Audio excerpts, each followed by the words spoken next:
അല്പസമയ വചന ശുശ്രൂഷയ്ക്കായിട്ട് ഒരു വേദവചനം വായിക്കുന്നു. 68 സങ്കീർത്തനം 1-2 വാക്യങ്ങൾ. ദൈവം എഴുന്നേൽക്കുന്നു, അവൻ്റെ ശത്രുക്കൾ ചിതറിപ്പോകുന്നു. അവനെ പകയ്ക്കുന്നവരും അവൻ്റെ മുമ്പിൽ നിന്ന് ഓടിപ്പോകുന്നു. പുക ചിതറുന്നതുപോലെ നീ അവരെ ചിതറിക്കുന്നു. തീങ്കൽ മെഴുകു ഉരുകുന്നത് പോലെ ദുഷ്ടന്മാർ ദൈവസന്നിധിയിൽ നശിച്ചു പോകുന്നു. പ്രിയ ദൈവജനമേ, ദൈവം നൽകിയ ഈ വചനത്തെ ഓർത്ത് കർത്താവിനെ സ്തുതിക്കുന്നു.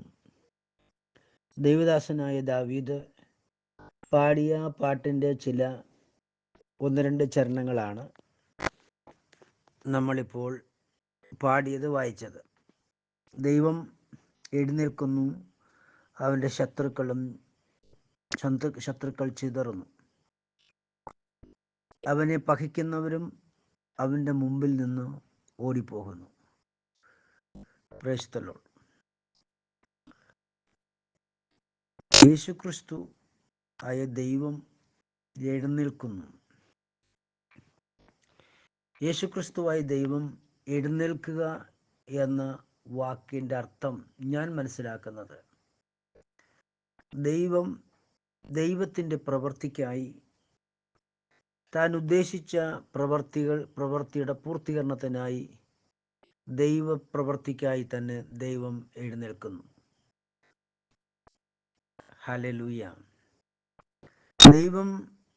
ദൈവത്തിൻ്റെ പ്രവൃത്തിയുടെ ആരംഭമായിട്ടാണ് ഈ യുഗത്തെ ദൈവം ക്രമീകരിച്ചിരിക്കുന്നത്.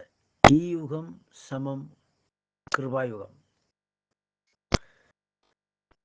ഈ തിരുവെഴുത്തോടുള്ള ബന്ധത്തിൽ ദൈവദാസനായ ദാവീദ് പാടുമ്പോൾ ദാവീദിൻ്റെ അനുഭവങ്ങളിൽ നിന്നാണ് ഈ തിരുവെഴുത്ത് ഉദ്ധരിച്ചിരിക്കുന്നത്.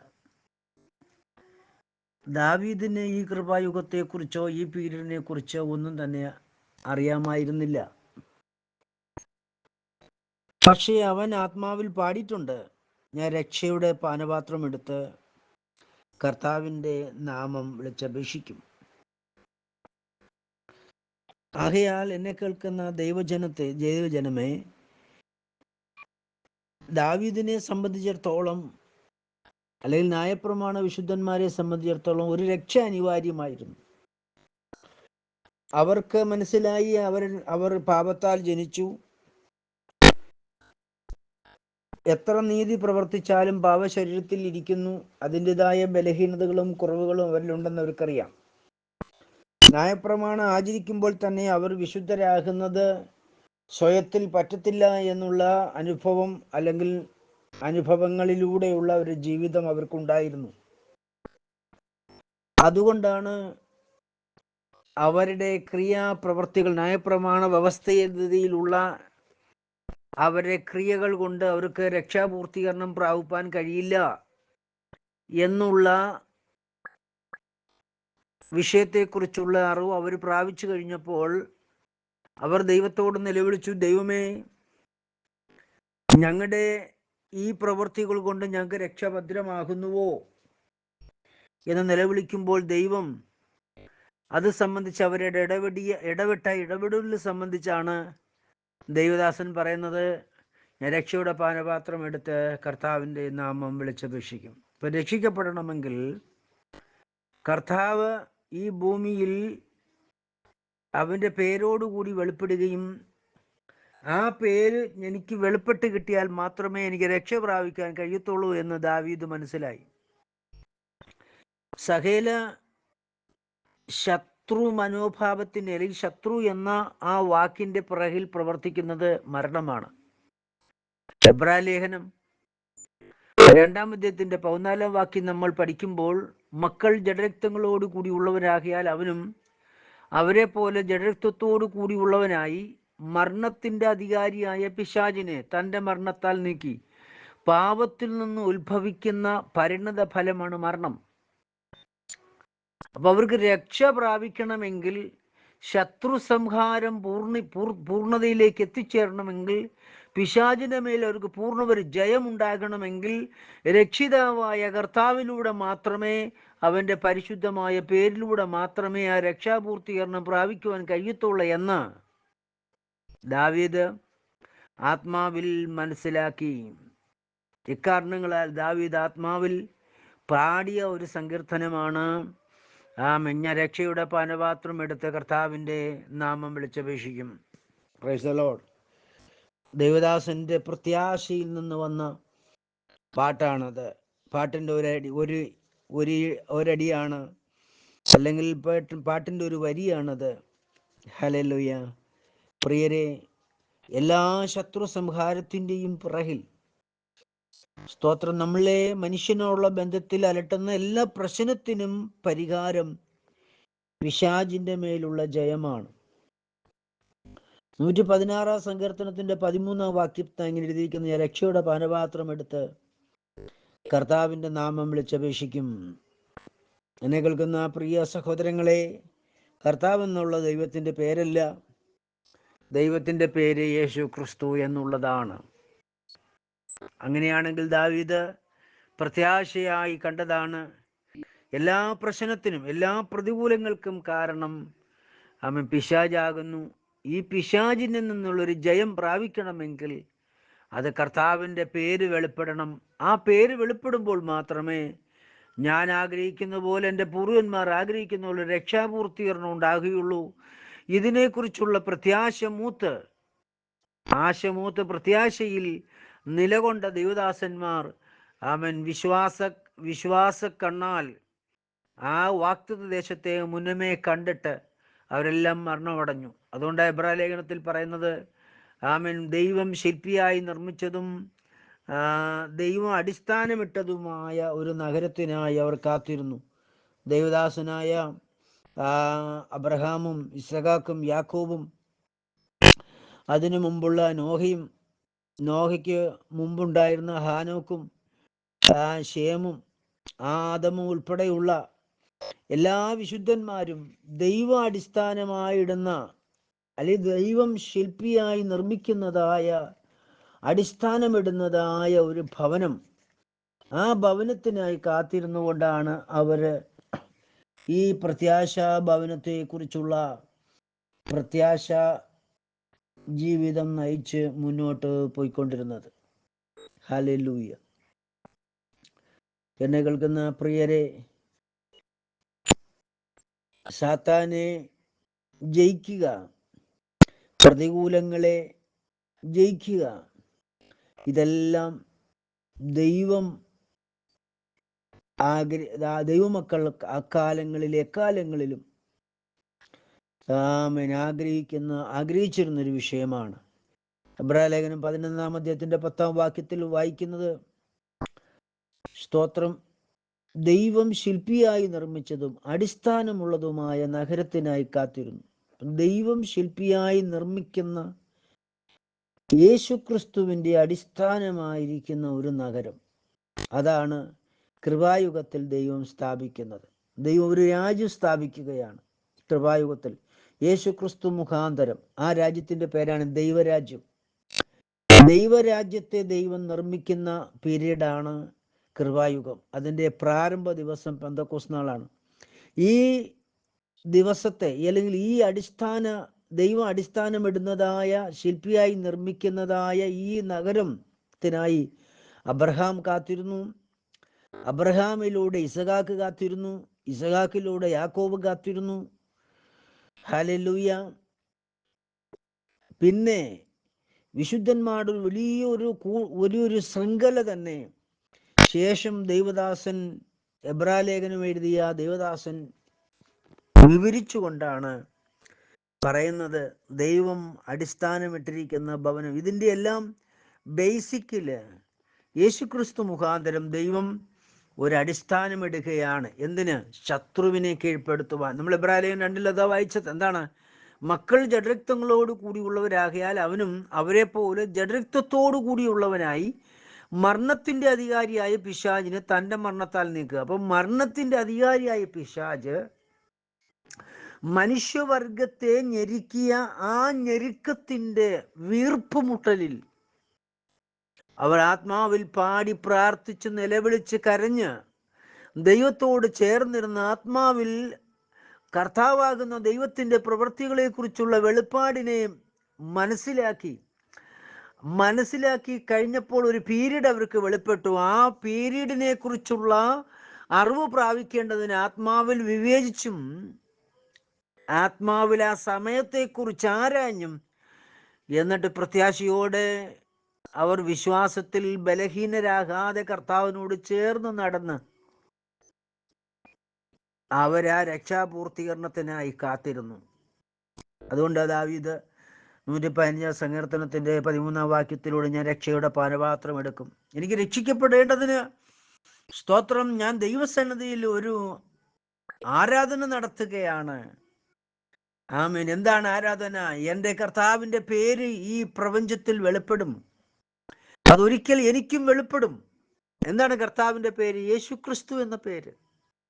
ഹല്ലേലൂയ. അപ്പം ദാവീദിന് ആ പേര് വെളിപ്പെട്ട് കിട്ടുന്നതിന് മുമ്പേ വെളിപ്പെട്ട് കിട്ടവരാണ് നമ്മൾ. Price the Lord. ദൈവത്തിൻ്റെ കരുണയാൽ നമ്മൾ എന്ന് ഞാൻ പറയുമ്പോൾ നമ്മുടെ ജഡവാസത്തെക്കുറിച്ചല്ല, നമ്മുടെ ആത്മാവിൻ്റെ അനുഭവങ്ങളെ കുറിച്ചാണ് പറഞ്ഞത്. ഹല്ലേലൂയ. നമ്മുടെ അകത്തെ മനുഷ്യനെ കുറിച്ചാണ് ഞാൻ പറഞ്ഞത്. ഹല്ലേലൂയ. Praise the Lord. അഗാതുമ അനകതിരിയാന. ആമേൻ. നമ്മുടെ അകത്തെ മനുഷ്യനെ കുറിച്ച് എത്രയേ ഞാനത് പറഞ്ഞത്. ദാവീദിന് വെളിപ്പെടുന്നതിന് മുമ്പ് സ്തോത്രം, സർവശക്തൻ ആ നന്മയുടെ ഓഹരി നമുക്ക് നൽകുവാൻ നമ്മളിൽ പ്രസാദിച്ചു. തിരുവെഴുത്ത് പറയുന്ന റോമാലേഖനം 8-ാം അധ്യായത്തിൽ പറയുന്ന മുന്നറിഞ്ഞവരെ, തൻ്റെ പുത്രൻ അനേകം സഹോദരന്മാരിൽ ആദിജാതനാകേണ്ടതാണ്, മുന്നറിഞ്ഞവരെ വിളിച്ചവരെ നീതീകരിച്ചവരെ തേജസ്കരിച്ചു. ആ മുന്നറിവിൻ പ്രകാരം ഈ പേരിലൂടെയുള്ള മഹിമ വെളിപ്പെട്ട് കിട്ടിയ ദൈവത്തിൻ്റെ മക്കളെ ഓർത്ത് കർത്താവിനെ സ്തുതിക്കുന്നു. Price the Lord. ഈ അനുഭവം പ്രാപിപ്പാൻ നിങ്ങൾക്ക് ദൈവം കൃപ ചെയ്തല്ലോ. ആകയാൽ ഈ പേര് എന്തുകൊണ്ടാണ് ദൈവം നിങ്ങൾക്ക് ദാനം ചെയ്തത്? യേശുക്രിസ്തു എന്ന പേര് എപ്പോഴാണ് ദാനം ചെയ്യുന്നത്? യേശുവിനെ കർത്താവിൻ്റെ രക്ഷിതാവുമായി സ്വീകരിച്ച് യേശുക്രിസ്തുവിൻ്റെ നാമത്തിൽ സ്നാനപ്പെടുന്ന സമയമാണ്. ഈ പേരിലാണ് സ്നാനപ്പെടുത്തുന്നത്. പാവങ്ങളുടെ മോചനത്തിന് ഞാൻ നിന്നെ യേശുക്രിസ്തുവിൻ്റെ നാമത്തിൽ അപ്പോസ്തോലിക ഉപദേശപ്രകാരം ഉയർത്തെഴുന്നേറ്റ യേശുക്രിസ്തുവിൻ്റെ കൽപ്പന പ്രകാരവും ഞാൻ നിന്നെ പാപങ്ങളുടെ മോചനത്തിനായി യേശുക്രിസ്തുവിൻ്റെ നാമത്തിൽ സ്നാനപ്പെടുത്തുന്നു എന്ന് യേശുക്രിസ്തുവിൻ്റെ നാമത്തിൽ സ്നാനപ്പെട്ട ഒരു അഭിഷക്തൻ ഉച്ചരിക്കുമ്പോൾ, യേശുക്രിസ്തുവിന് സ്നാനപ്പെട്ടവനായിരിക്കണം, അവൻ അഭിഷക്തനായിരിക്കണം. ആ അഭിഷക്തൻ്റെ അഭിഷേകം നിറഞ്ഞ വാക്കിനാൽ ഉച്ചരിക്കപ്പെടുമ്പോൾ ഈ യേശുക്രിസ്തു എന്ന പേര് ഈ സ്നാനപ്പെടുന്ന വ്യക്തിയിൽ വ്യാപരിക്കും. സ്തോത്രം. അങ്ങനെ സ്നാനത്തോടുകൂടി ആ യേശുക്രിസ്തുവിൻ്റെ പേരിനാൽ ആ വ്യക്തിക്ക് പാപമോചനം ഉണ്ടാകും. ഹല്ലേലൂയ. ആരുടെ പേരിനാലേ പാപമോചനം ഉള്ളൂ? യേശുക്രിസ്തു എന്ന പേര് ഉച്ചരിക്കാതെ, സ്നാപകൻ യേശുക്രിസ്തു എന്ന പേര് ഉച്ചരിക്കാതിരുന്നാൽ എന്തുണ്ടാകില്ല? പാപമോചനം ഉണ്ടാകില്ല. ഒന്നുകൂടെ ഞാൻ നിങ്ങളോട് പറയാം, സ്നാനപ്പെടുന്ന വ്യക്തിയല്ല, സ്നാനപ്പെടുത്തുന്ന വ്യക്തി. അദ്ദേഹം അഭിഷിക്തനായിരിക്കണം, യേശുക്രിസ്തുവിൻ്റെ നാമത്തിൽ സ്നാനപ്പെട്ടവനായിരിക്കണം. അങ്ങനെ യേശുക്രിസ്തുവിൻ്റെ നാമത്തിൽ സ്നാനപ്പെട്ട വ്യക്തിയായിരിക്കണം, അഭിഷക്തനായിരിക്കണം. ആ വ്യക്തി യേശുക്രിസ്തുവിൻ്റെ പേര് പറഞ്ഞ അഭിഷക്തൻ ആ പേര് ഉച്ചരിക്കുമ്പോൾ, സ്നാനത്തോടുള്ള ബന്ധത്തിൽ ഉച്ചരിക്കുമ്പോൾ, ഹല്ലേലൂയ, ആ സന്ദർഭത്തിലെല്ലാം ആമേൻ ജലം സാക്ഷിയാക്കിക്കൊണ്ട് യേശുക്രിസ്തുവിൻ്റെ നാമം അവിടെ വ്യാപരിക്കും. അഭിഷേകത്തോടുകൂടി അവിടെ വ്യാപരിക്കും. അതോടൊപ്പം സ്നാനപ്പെടുന്ന വ്യക്തിയിൽ വ്യാപരിക്കും. ഇക്കാരണങ്ങളാൽ ആ സ്നാനപ്പെടുന്ന വ്യക്തിക്ക് എന്ത് ലഭിക്കുന്നു? യേശുക്രിസ്തു എന്ന പേരിനാൽ പാപമോചനം ലഭിക്കുന്നു. അപ്പോഴാണ് ശത്രു കീഴ്പ്പെടുന്നത്. വിശുദ്ധ തിരുവെഴുത്തിൽ മത്തായിയുടെ സുവിശേഷം 16-ാം അധ്യായത്തിൽ ഇങ്ങനെ പഠിപ്പിക്കുന്നത്, ഞാൻ എൻ്റെ സഭയെ പണിയും, പാതാള ഗോപുരങ്ങൾ അതിനെ ജയിക്കില്ല. യേശു കർത്താവ് ഭൂമിയിൽ ഇരുന്നപ്പോൾ പറഞ്ഞ പദമാണ് ഈ പറഞ്ഞത്, ഞാൻ എൻ്റെ സഭയെ പണിയും, പാതാള ഗോപുരങ്ങൾ അതിനെ ജയിക്കില്ല. അപ്പൊ യേശുക്രിസ്തുവിൻ്റെ സഭ ദൈവമാണ് പണിയുന്നത്. യേശുക്രിസ്തുവിൻ്റെ രാജ്യമാകുന്ന ദൈവരാജ്യത്തെ, ആമേൻ, സ്തോത്രം, യേശുവാണ് പണിയുന്നത്. മത്തായിയുടെ സുവിശേഷം 16-ാം അധ്യായത്തിന്റെ 18-ാം വാക്യം, നീ പത്രോസാകുന്നു, ഈ പാറമേൽ ഞാൻ എൻ്റെ സഭയെ പണിയും, പാതാള ഗോപുരങ്ങൾ അതിനെ ജയിക്കില്ല. ഏതിനെ? ഏതിനെ? നീ പത്രോസാകുന്നു. എന്താണ് നീ പത്രോസ് എന്ന് പറഞ്ഞതിൻ്റെ അർത്ഥം? അവൻ ഇങ്ങനെ ഏറ്റു പറഞ്ഞു. അതിന്റെ 16-ാം വാക്യത്തിൽ, നീ ജീവനുള്ള ദൈവത്തിന്റെ പുത്രനായ ക്രിസ്തു എന്ന് ഉത്തരം പറഞ്ഞു. അവൻ ഏറ്റു പറഞ്ഞ വചനത്തെയാണ് ഇവിടെ പത്രോസ് എന്ന് പറഞ്ഞിരിക്കുന്നത്. അവൻ ഏറ്റു പറഞ്ഞ വചനത്തിന് അടിസ്ഥാനം, ഒരു വിശ്വാസമുണ്ട്. അവൻ ഏറ്റു പറഞ്ഞ വചനത്തിന് അവനിൽ ഒരു വിശ്വാസത്തിന്റെ അടിസ്ഥാനമുണ്ട്. ആ വിശ്വാസത്തിന്റെ അടിസ്ഥാനത്തിൽ നിന്ന് അവനിൽ നിന്ന് ഉത്ഭവിച്ച വചനമാണ് നീ ദൈവപുത്രനായി ക്രിസ്തു. ഈ പ്രഖ്യാപനമാണ് അവനെ പത്രോസ് എന്ന് വിളിക്കുവാൻ കാരണമായത്. നീ പത്രോസാകുന്നു എന്ന് പറയാൻ കാരണം അവൻ ഏറ്റുപറഞ്ഞ വചനം. ഹല്ലേലൂയ. അതിന് അടിസ്ഥാനം എന്താണ്? വിശ്വാസം. വിശ്വാസത്താൽ ഉരുത്തിരിഞ്ഞ ഏറ്റുപറച്ചിലിൽ വ്യാപരിച്ച ദൈവവചനത്തെയാണ് ദൈവം അവിടെ എന്താ വിളിച്ചിരിക്കുന്നത്? നീ പത്രോസാകുന്നു എന്ന് കർത്താവ് വിളിച്ചിരിക്കുന്നത്. നീ പത്രോസാകുന്നു, ഈ പാറമേൽ ഞാൻ എൻ്റെ സഭയെ പണിയും. നീ ഏറ്റുപറഞ്ഞ ആ വചനത്തിന്മേലാണ് എൻ്റെ പണി ആരംഭിക്കുന്നത്. അപ്പം ഏറ്റുപറഞ്ഞ വചനത്തിൻ്റെ പ്രവൃത്തി ഇതേപോലെയാണ് എവിടെ സംഭവിക്കുന്നത്? സ്നാപകൻ എന്ന അഭിഷിക്തൻ പത്രോസിന്റെ ഉപദേശപ്രകാരം ഞാൻ നിന്നെ പാപങ്ങളുടെ മോചനത്തിനായി യേശുക്രിസ്തുവിന്റെ നാമത്തിൽ സ്നാനപ്പെടുത്തുന്നു എന്ന് പറയുമ്പോൾ അങ്ങനെ അവൻ ഉച്ചരിക്കുവാൻ കാരണമായ വിശ്വാസത്തിൽ നിന്ന് ഉത്ഭവിച്ച ദൈവവചനത്തിൽ വ്യാപരിച്ച ദൈവത്തിന്റെ പേരിലൂടെ പുറപ്പെട്ടു വരുന്ന ദൈവശക്തിയാകുന്നു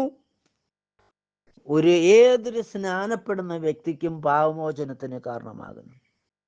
ഇക്കാരണങ്ങളാൽ ആ വ്യക്തി പൈശാചിക തന്ത്രങ്ങളിൽ നിന്ന്, പൈശാചിക ആലോചനയിൽ നിന്ന് ഈ സ്നാനപ്പെടുന്ന വ്യക്തി പുറത്താകുന്നു. ഇക്കാരണങ്ങളാൽ അവൻ പാപരഹിതനാകുന്നു.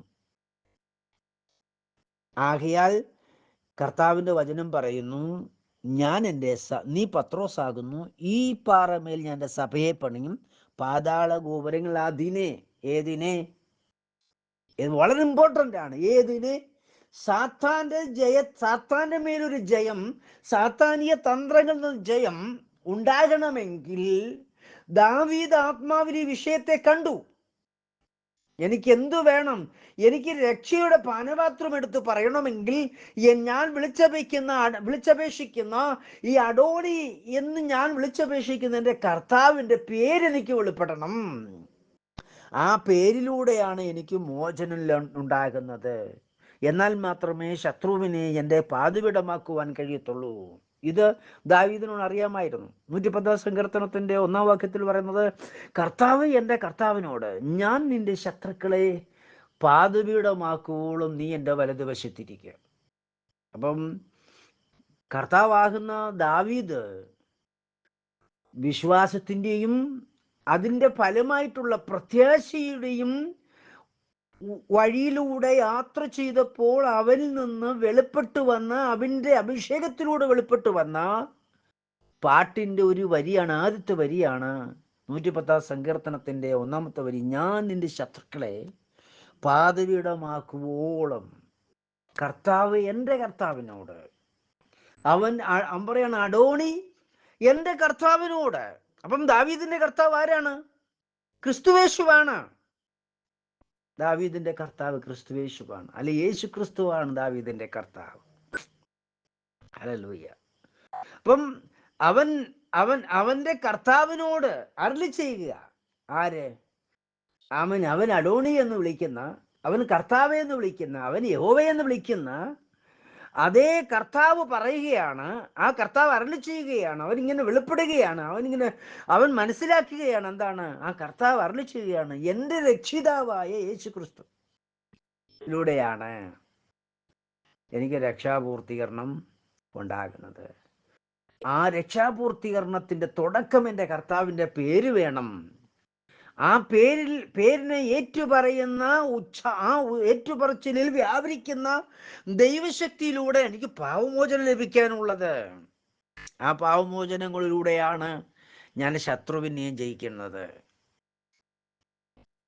മനുഷ്യവർഗത്തിൻ്റെ എല്ലാ കാലത്തും ഏത് സമയത്തുമുള്ള ശത്രുവാണ് ഏദേനിൽ ആദ്യ മനുഷ്യൻ പാപം ചെയ്തത് മുഖാന്തരം സാത്താൻ എന്ന ശത്രു.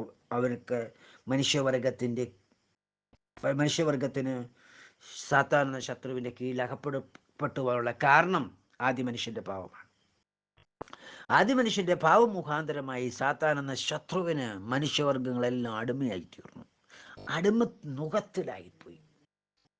പ്രിയരെ, അതുകൊണ്ട് ഈ ദിവസങ്ങളിൽ എന്നെ കേൾക്കുന്ന സഹോദരങ്ങളെ, യേശുക്രിസ്തുവിൻ്റെ നാമത്തിൽ നിങ്ങൾ സ്നാനപ്പെട്ടിട്ടില്ലെങ്കിൽ ഇന്ന് പൽക്കാലം ഞാൻ യേശുക്രിസ്തുവിൻ്റെ നാമത്തിൽ, വൈകവേളയിൽ യേശുക്രിസ്തുവിൻ്റെ നാമത്തിൽ നിങ്ങളോട് പ്രബോധിപ്പിക്കുന്നത്, നിങ്ങളെ സ്നാനപ്പെടുത്തുന്ന സ്നാപകൻ യേശുക്രിസ്തുവിന് സ്നാനപ്പെട്ട അഭിഷിക്തനായിരിക്കണം. അങ്ങനെയുള്ള അഭിഷിക്തന്റെ കരങ്ങളാൽ നിങ്ങൾ വിശ്വസിച്ച് യേശുക്രിസ്തുവിൻ്റെ നാമം, ഞാൻ രക്ഷിതാവും കർത്താവുമായി യേശുവിനെ സ്വീകരിക്കുന്നു, യേശുക്രിസ്തുവിനെ സ്നാനപ്പെട്ടിട്ട് എനിക്ക് പാവമോചനം ഉള്ളൂ എന്നുള്ള വിശ്വാസം ഏറ്റുപറഞ്ഞ ശേഷം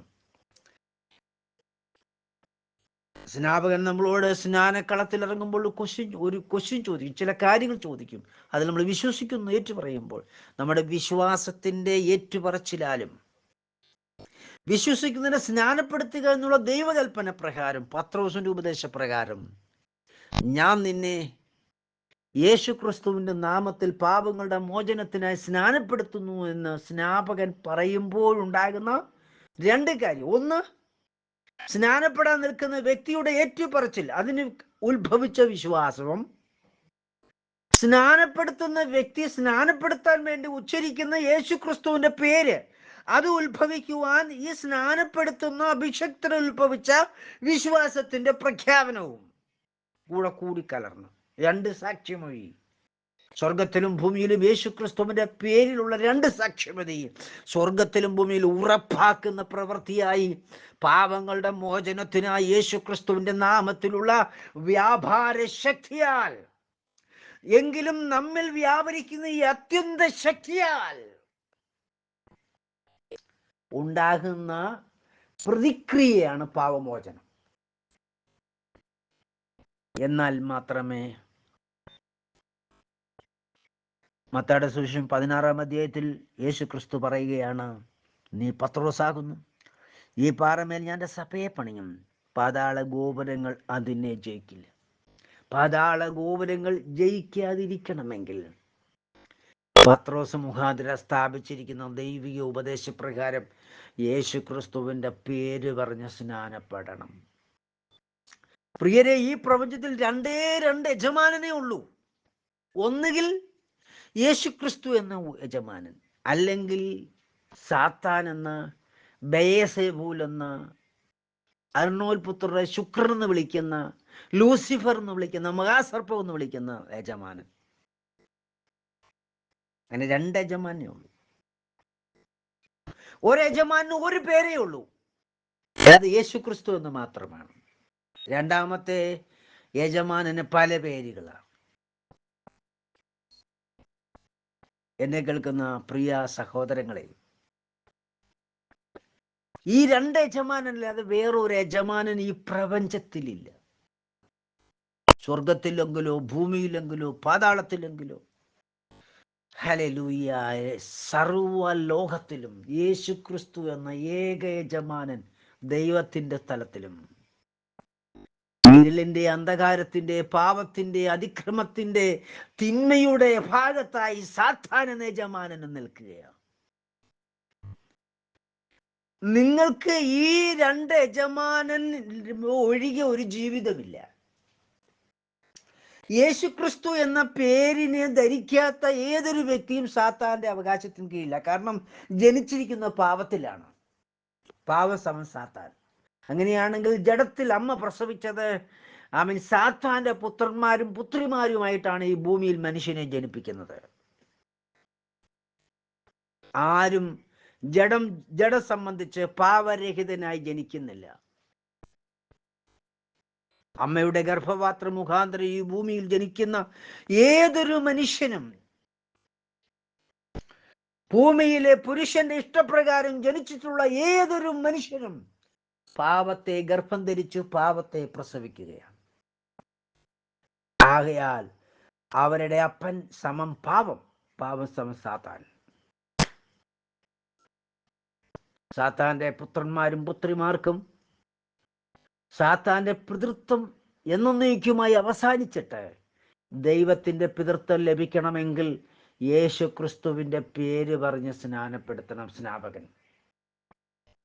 യേശു ക്രിസ്തുവിന്റെ പേരെന്നത് നിസ്സാര പേരല്ല പ്രിയരെ, മഹാദൈവത്തിന്റെ പേരാണ്. ഈ പ്രപഞ്ചത്തിൽ വെച്ച് എല്ലാ പേരിനേക്കാളും മേലായ പേരാണ് യേശു ക്രിസ്തു എന്ന പേര്. യേശു ക്രിസ്തുവിന്റെ പേരിന് സമം, യേശു ക്രിസ്തുവിന്റെ പേരിന് മുകളിലൊരു പേരില്ല. യേശു ക്രിസ്തുവിന്റെ പേരിന് കീഴെയുള്ള ഒരു പേര്, യേശു ക്രിസ്തുവിന് സമമായ ഒരു പേരില്ല. സർവലോകത്തിലും എല്ലാ പേരിനേക്കാളും മേലായ പേരാണ് യേശു ക്രിസ്തു എന്ന പേര്. ഈ പേരിൽ മാത്രമേ പാപമോചനം ഉള്ളൂ. ഏതൊരു വ്യക്തിക്കും പാപമോചനം ലഭിക്കണമെങ്കിൽ അത് യേശു ക്രിസ്തുവിന്റെ പേരിലാണ്. യേശു ക്രിസ്തുവിന്റെ പേരെന്ന് പറയുമ്പോൾ പിതാവിൻ്റെയും പുത്രന്റെയും പരിശുദ്ധാത്മാവിൻ്റെയും പേരാണ് യേശു ക്രിസ്തു എന്നുള്ളത്. പിതാവിന്റെ പേര് യേശു എന്നാകുന്നു. യേശു എന്ന പേര് കൊടുത്താണ് ദൈവം പുത്രനെ അയച്ചത്. അതുകാകയാൽ ജനിച്ച കുഞ്ഞിന് അവർ യേശു എന്ന് പേരിട്ടു, ഗബ്രിയേൽ ദൂതന്റെ ആലോചന പ്രകാരം. ഈ കുഞ്ഞിന്, അതായത് ആ ശരീരമാണ് പുത്രൻ. ആ ശരീരത്തെ ദൈവം അഭിഷേകം ചെയ്തു യോർദാനിൽ യോഹന്നാന്റെ കരങ്ങളാൽ സ്നാനപ്പെട്ടപ്പോൾ. ആകയാൽ ആ ശരീരം ആരായിത്തീർന്നു? ക്രിസ്തു ആയിത്തീർന്നു. ആകയാൽ യേശു എന്ന ശരീരത്തിന് അഭിഷേകം വന്നു കഴിഞ്ഞപ്പോൾ യേശു അഭിഷക്തനായി, അതായത് യേശു ക്രിസ്തുവായി. ഈ യേശു ക്രിസ്തു എന്ന പേര് മനുഷ്യവർഗത്തിന് നൽകേണ്ടതിനാണ് ദൈവം മനുഷ്യനായി തീർന്നത്. എന്തിന്? മനുഷ്യവർഗത്തിന് ഈ പേരിൽ പാപമോചനം ഉണ്ടാകുവാൻ, ഈ പേരിൽ സാത്താനിക പിതൃത്വം എന്നേക്കുമായി അവസാനിക്കുവാൻ. അപ്പോൾ യേശു ക്രിസ്തുവിന്റെ നാമത്തിൽ സ്നാപകൻ സ്നാനപ്പെടുത്തിയിട്ടില്ലാത്ത ഒരു വ്യക്തിയും സ്നാനപ്പെട്ടിട്ടില്ല. രണ്ടാമത്, അവന്റെ പിതൃത്വമാകുന്ന സാത്താനിക പിതൃത്വം അവസാനിച്ചിട്ടില്ല, അത് തുടരുകയാണ്. എന്നാൽ യേശു ക്രിസ്തുവിന്റെ നാമത്തിൽ അഭിഷിക്തന്റെ കരങ്ങളാൽ സ്നാനപ്പെട്ട വ്യക്തിയുടെ പിതൃത്വം യേശു ക്രിസ്തുവിന്റെ സ്നാനപ്പെട്ടപ്പോഴേ പിശാചിന്റെ പിതൃത്വം എന്നേക്കുമായി അവസാനിച്ചു. പിന്നെ ആരുടെ പിതൃത്വം ആരംഭിച്ചു? മഹാദൈവവും നമ്മുടെ കർത്താവും രക്ഷിതാവുമായ നസറനായ യേശു ക്രിസ്തുവിന്റെ പിതൃത്വം ആരംഭിച്ചു. എന്നെ കേൾക്കുന്ന പ്രിയപ്പെട്ട സഹോദരങ്ങളെ, സാത്താനെ നിങ്ങൾക്ക് ജയിക്കണമോ? സാത്താന്റെ മേൽ ദൈവിക കർത്തൃത്വങ്ങൾ യേശുക്രിസ്തുവിന്റെ നാമത്തിൽ നിങ്ങൾക്ക് നടപ്പിലാക്കണമോ? നിശ്ചയമായും നിങ്ങൾ കർത്താവിൻ്റെ തിരുവെഴുത്തിലേക്കും അപ്പോസ്തോലിക ഉപദേശങ്ങളിലേക്കും മടങ്ങി വരിക. ദൈവം തൻ്റെ ശിഷ്യന്മാർ മുഖാന്തരം സ്ഥാപിച്ചിരിക്കുന്ന ദൈവിക ഉപദേശത്തിലേക്ക് നിങ്ങൾക്ക് മടങ്ങി വരാത്ത പക്ഷം നിങ്ങൾക്ക് ദൈവരാജ്യത്തിൽ പ്രവേശിക്കാൻ കഴിയത്തില്ല. നിങ്ങൾ വെള്ളത്താലും ആത്മാവിനാലും യേശു ക്രിസ്തുവിന്റെ നാമത്തിൽ ജനിക്കാത്ത പക്ഷം നിങ്ങൾക്ക് ദൈവരാജ്യത്തിലേക്ക് വരുവാൻ കഴിയില്ല. ദൈവം എഴുന്നേൽക്കുന്നു, അതായത് യേശു ക്രിസ്തു എഴുന്നേൽക്കുന്നു. അവന്റെ ശത്രുക്കൾ ചിതറുന്നു. യേശു ക്രിസ്തുവിന്റെ നാമത്തിൽ ദൈവ പൈതലേ, സഹോദര, നിങ്ങൾ സ്നാനപ്പെടുമ്പോൾ നിങ്ങളുടെ ജീവിതത്തിൽ ദൈവം എഴുന്നേൽക്കുകയാണ്. ഇതുവരെ നിങ്ങളുടെ ജീവിതത്തിൽ ദൈവം എഴുന്നേറ്റിട്ടില്ലെങ്കിൽ സ്തോത്രം, നിങ്ങൾ യേശു ക്രിസ്തുവിന്റെ നാമത്തിൽ സ്നാനപ്പെടുമ്പോൾ ദൈവം നിങ്ങളിൽ എഴുന്നേൽക്കുകയാണ്. ദൈവപ്രവൃത്തി നിങ്ങളിൽ എഴുന്നേൽക്കുകയാണ്. ആകയാൽ നിങ്ങളുടെ ശത്രു ചിതറപ്പെടുകയാണ്. കർത്താവ് ശീമോൻ പത്രോസിനോട് പറഞ്ഞ വാക്ക് എന്താണ്? നീ പത്രോസാകുന്നു, ഈ പാറമേൽ ഞാൻ സഭയെ പണിയും. ഈ പാറ എന്ന് പറഞ്ഞാൽ, ഒരു പ്രാവശ്യം കൂടെ ഞാൻ പറയാം, നീ ജീവനുള്ള ദൈവത്തിന്റെ പുത്രനാണെന്ന് അവൻ വിശ്വസിച്ചുകൊണ്ട് ഏറ്റുപറഞ്ഞു. ഈ ഏറ്റുപറഞ്ഞ വാക്കാണ് അവിടെ പത്രോസ് എന്ന് പറഞ്ഞത്. ഹല്ലേലൂയ. അങ്ങനെ എന്നിട്ട് കർത്താവ് പറയുകയാണ്, നീ പത്രോസാകുന്നു, ഈ പാറമേൽ നീ ഏറ്റുപറഞ്ഞ ഈ വചനത്തിന്മേൽ, ആ വചനം ദൈവമാകയാൽ, സ്തോത്രം, അതിനകത്ത് ഞാൻ എൻ്റെ സഭയെ പണിയും, പാതാള ഗോപുരങ്ങൾ അതിനെ ജയിക്കില്ല. നീ ഏറ്റുപറഞ്ഞ വചനം സമം യേശു ക്രിസ്തു. ഈ യേശു ക്രിസ്തു എന്ന ദൈവവചനത്തിൻ്റെ മേളിലാണ് ദൈവം തൻ്റെ ശരീരമായ സഭയെ പണിയുന്നത്. അതാണ് ദൈവരാജ്യം. കർത്താവിന്റെ ദാസനാകുന്ന അബ്രഹാം, ഇസഹാക്ക്, യാക്കോബ്, കഴിഞ്ഞ കാലങ്ങളിലെ വിശുദ്ധന്മാർ എല്ലാം നോക്കിയിരിക്കുകയാണ്. ദൈവം ശില്പിയായി, ദൈവമാരാണ് യേശുക്രിസ്തു. യേശുക്രിസ്തുവിന്റെ പേരിൽ അടിസ്ഥാനമിടുന്ന ഒരു നഗരത്തിനായിട്ട്. എന്തിനാണ്? ആ നഗരം വെളിപ്പെടുമ്പോഴാണ് അവർക്ക് രക്ഷാപൂർത്തീകരണം വരുന്നത്. നമ്മെ കൂടാതെ രക്ഷാപൂർത്തീകരണം അവർക്കില്ല. അതുകൊണ്ട് എന്നെ കേൾക്കുന്ന ദൈവത്തിന്റെ പൈതലേ, ഈ ദൈവത്തിന്റെ ഭക്തന്മാർ, ദാവീദ് ഉൾപ്പെടെയുള്ള ദൈവഭക്തന്മാർ പ്രത്യാശിച്ച ആ ദൈവിക മഹിമയുടെ സാക്ഷിയായി എന്നെ കേൾക്കുന്ന സഹോദര സഹോദരി നീ തീരണമെങ്കിൽ, നീ തിരുവെഴുത്തിലേക്ക്, സത്യ ഉപദേശത്തിലേക്ക്, ദൈവാടിസ്ഥാനമിട്ടിരിക്കുന്ന പത്രോസിന്റെ ദൈവാടിസ്ഥാനമിട്ടിരിക്കുന്ന നഗരത്തിന്റെ സ്ഥാപന അടിസ്ഥാന കല്ല് പത്രോസ് മുഖാന്തരം ദൈവം സ്ഥാപിച്ചിരിക്കുന്ന ദൈവിക ഉപദേശത്തിലേക്ക് നീ കടന്നു വന്നില്ലെങ്കിൽ, സഹോദര, നിന്റെ പ്രവർത്തികളെ സാത്താൻ ജയിക്കും. സാത്താന് നിന്റെ മേൽ കർത്തൃത്വമുണ്ട്. നീ ശരീരം വിട്ട് പോയാലും മോശയുടെ ശരീരത്തിന്മേൽ പിശാച് അവകാശം പറഞ്ഞതുപോലെ നിന്റെ ശരീരത്തിന്മേലും പിശാചിന് അവകാശമുണ്ട്. ആകയാൽ ദൈവരാജ്യത്തിലേക്ക് പ്രവേശിക്കാനുള്ള നിന്റെ വഴി അടഞ്ഞു പോകും. ആകയാൽ എൻ്റെ പ്രിയരെ, നാശത്തിലേക്ക് പോകുവാനുള്ള വാതി വീതിയുള്ളതും വഴി വിശാലം, അത് കണ്ടെത്തുന്നവർ അനേകായിരങ്ങളാണ്. എന്നാൽ ഇടുക്കുവാതിലൂടെ കടക്കുന്നൊരു വളരെ ചുരുക്കം ജനമാണ്. ചുരുക്കത്തിലൊരാളാക് സമൂഹത്തെ അല്ലെങ്കിൽ പെന്തക്കോസ് കൂട്ടമെന്ന് പറയുന്ന വലിയൊരു സമൂഹത്തെ കണ്ടുകൊണ്ട് നീ അവിടെ അള്ളിപ്പിടിച്ച് കിടക്കാതെ ചുരുക്കത്തിലൊരാളാകുവാൻ യേശു ക്രിസ്തു നിനക്ക് ബുദ്ധി ഉപദേശിക്കുന്നു. മടങ്ങി വരിക. ദൈവമായ കർത്താവ് നിന്നെ അനുഗ്രഹിക്കട്ടെ, നിങ്ങളെ സഹായിക്കട്ടെ. ദൈവം എഴുന്നേൽക്കുന്നു.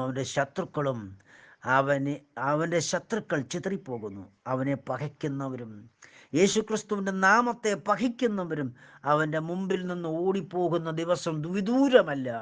ആകയാൽ കർത്താവ് നിങ്ങളും കർത്താവിൻ്റെ മുമ്പിൽ നിന്ന് ഓടിപ്പോകുന്ന അവസ്ഥ വരാതെ യേശുക്രിസ്തുവിലേക്ക് മടങ്ങി വരുവാൻ ഞാൻ നിങ്ങളെ ബുദ്ധി ഉപദേശിച്ചുകൊണ്ട് വാക്കുകളെ ഉപസംഹരിക്കുന്നു. ദൈവമായ പരിശുദ്ധ പിതാവ് നിങ്ങളെ അനുഗ്രഹിക്കട്ടെ, സഹായിക്കട്ടെ.